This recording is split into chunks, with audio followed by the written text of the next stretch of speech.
Anaconda is another popular way of installing and managing Python. Let us get an overview of Anaconda. When it comes to Anaconda, it is available for all major OS platforms such as Windows, Mac, Ubuntu Linux, Red Hat or CentOS Linux, etc. When it comes to capabilities of Anaconda, once you set up Anaconda, you should be able to manage multiple versions of Python. You should be able to set up and manage other programming languages such as R. Also, when it comes to data science libraries, some of the standard and popular data science libraries will be pre-installed. Instead of worrying about installing the libraries, you can directly jump into the development of models using the existing data science libraries. Also, it will actually provide us the ability to set up and manage developer-friendly tools such as Jupyter, JupyterLab, PyCharm, etc.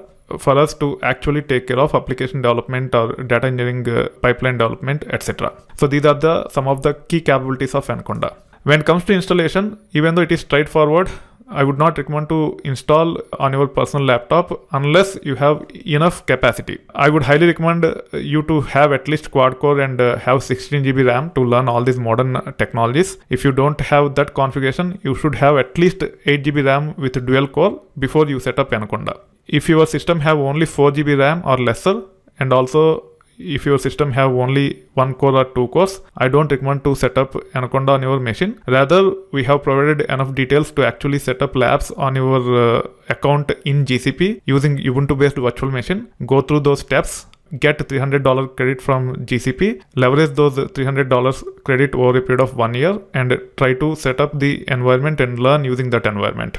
You should be able to go through the subsequent sections in this course, and you should be able to set up the lab on the GCP with Ubuntu rather than using your system for learning all these courses that are being covered around Python, and also probably using other programming languages at a later point in time. So unless and until you have enough configuration, don't set up Anaconda on your machine. It can be counterproductive.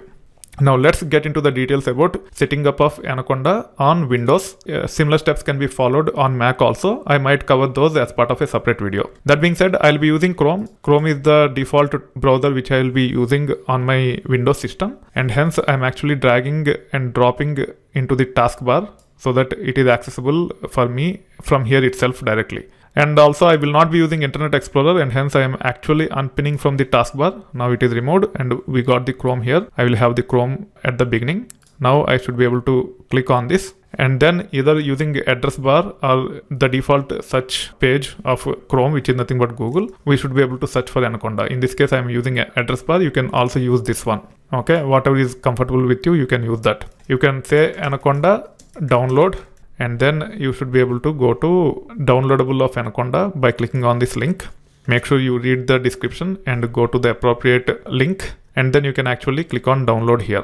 It will take care of installing the data science toolkit on your Windows machine. You need to understand the platform of your Windows. If it is 64-bit, you have to use 64-bit graphical installer. All the laptops which are 4 GB or greater are typically 64-bit only, and we will be having 64-bit operating system, and hence we should be using this 64-bit graphical installer. If you are not sure whether your system is 32-bit or 64-bit, what you can do is you can open the file explorer, and then you can actually right click on this PC, then click on properties. You should be able to see the details about your system. You can see my system type is 64-bit operating system on 64 based processor or x64 based processor, which means I am good to go to download this 64-bit graphical installer. I can click on this, and it will take a bit of time based upon the size of the file and your internet speed. Once it is downloaded, we should be able to take care of installation with few clicks of buttons. Now the download is done. You can directly double click here, but I typically go to the file by expanding this and then by saying show in folder. As part of the downloads, we can see Anaconda 64-bit installer for Windows. We should be able to double click on this, and it will take care of installing Anaconda on this machine. Mine is pretty powerful server, that's why it is fast. If you are using Windows on a low-end system, even download might take time, and also installation will take a bit of time. Let me click on next. In this case I am installing for all users, and then I'm using the default location. I'm not customizing the location here. Let me say next here. And also I want to add Anaconda to the system path environment variable so that I can even use command line options to launch the Anaconda using this environment variable. However, it is saying not recommended. Instead, open Anaconda 3 with the Windows start menu and select Anaconda 64-bit. This add to path option makes Anaconda get found before previously installed software, but may cause problems requiring you to uninstall and reinstall Anaconda. So let's deselect this because it is not recommended. We can actually use this. Register Anaconda 3 at the system Python 3.8. So earlier I have installed Python 3.9. Now I am actually installing Anaconda with Python 3.8. Depending upon the software, they will be compatible with a particular version of Python at the max. In this case, we are installing Anaconda with Python 3.8. So it will actually take care of installing Python 3.8 as well for us. Let's see, this will allow other programs such as Python tools for Visual Studio, PyCharm, Wing IDE, PyDev and MSI binary packages to automatically detect Anaconda as the primary Python 3.8 on the system. So this is primarily for tools such as PyCharm to identify Anaconda 3 Python version rather than the default version on the system which was installed earlier, which was Python 3.9. So after installing this, we might have Python 3.8 that comes as part of Anaconda 3 and also the Python 3.9 which was installed as part of the previous topic. We should be able to manage both. In some cases, we might have to have both also. Some applications might be developed using Python 3.8. Some applications might have to be developed using Python 3.9, even the earlier versions of Python. As and when it is required, I will cover all those aspects. Don't worry too much about it. We can live with both Python 3.9, which is installed as part of the previous topic, as well as Python 3.8, which will be installed with the installation of Anaconda. If it is running very slow, you can click on show details to see the progress. It will give you an idea whether it is progressing at a decent pace or not. For some reason, it is stuck at this step. Probably this might be one of the biggest library that is being installed. We have to wait until the installation is completely done. Also keep in mind that for you, installation might be a bit faster, even a low-end system. But once you start using Anaconda by launching something called as Navigator, which I will be demonstrating in a moment, it will start consuming a lot of resources. If you are just running Anaconda on your Windows machine, probably it might be decent enough. But typically, as part of our development process or learning the modern technologies, we have to have a database, we might have to have a Docker, we might have to have several versions of Python, and you might have to switch between all these things. And if you use your system, it might be quite slow. It can become counterproductive as you start installing more and more softwares on your machine and start using them at the same time. To mitigate this issue, if your system is not powerful enough, I am recommending you to leverage the GCP credit of $300, set up Ubuntu on it, and start using that environment to actually take care of learning. You can have a Docker, you can have whatever database you want on them, and you can take it further. So the installation is almost done. Let's wait until the post-installation steps are also taken care. Then we'll actually go to the next step. Now the installation is successfully done. We have to click on next, and then next, and then finish. As Anaconda is successfully installed, we should be able to search for Anaconda as part of the search bar here. So I'm saying Anaconda here. You can see as part of Anaconda, we get several tools: Anaconda prompt, Navigator, PowerShell prompt, and also Spider. This is the executable which we have downloaded earlier. We can ignore this. You can leverage any of these other things and you should be able to launch those directly. We also have Jupyter here. If you want to launch Jupyter directly from here, you can do so. That being said, I'll be launching Anaconda Navigator. It is nothing but a graphical user interface which will actually show all the components that are supported by Anaconda out of the box. Let's wait until Navigator is launched. Then I will walk you through several components which is available out of the box with Anaconda. You can see the details here. So we have Anaconda prompt here, which can be launched directly from here. There is something called as data lore. I don't know about it. This is the new thing which I am seeing. I will actually explore that at a later point in time. You have IBM Watson Studio Cloud. You have Jupyter Lab. You have Jupyter Notebook. PowerShell prompt. This PowerShell prompt is primarily for Anaconda PowerShell prompt. Also IPython or Qt console. Spider. Glue. This is GlueWiz, not AWS Glue. This is different.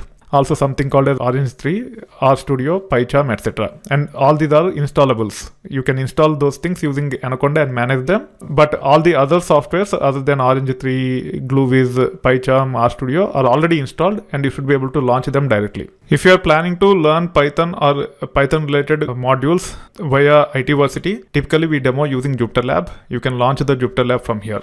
If you are comfortable with Jupyter Notebook, you can even launch Jupyter Notebook and upload our notebooks and practice. But the demos are primarily on Jupyter Lab. To get the similar environment, you have to launch Jupyter Lab. You can click on this. It will be launched under the home directory. It will start a web service using the port number. In this case, the port number is 88889. The default can be 8888. For you, it can be 8888. For me, it is 8889. And by default, it is launched under my home directory on this Windows machine. My home directory is nothing but under this PC in the C drive.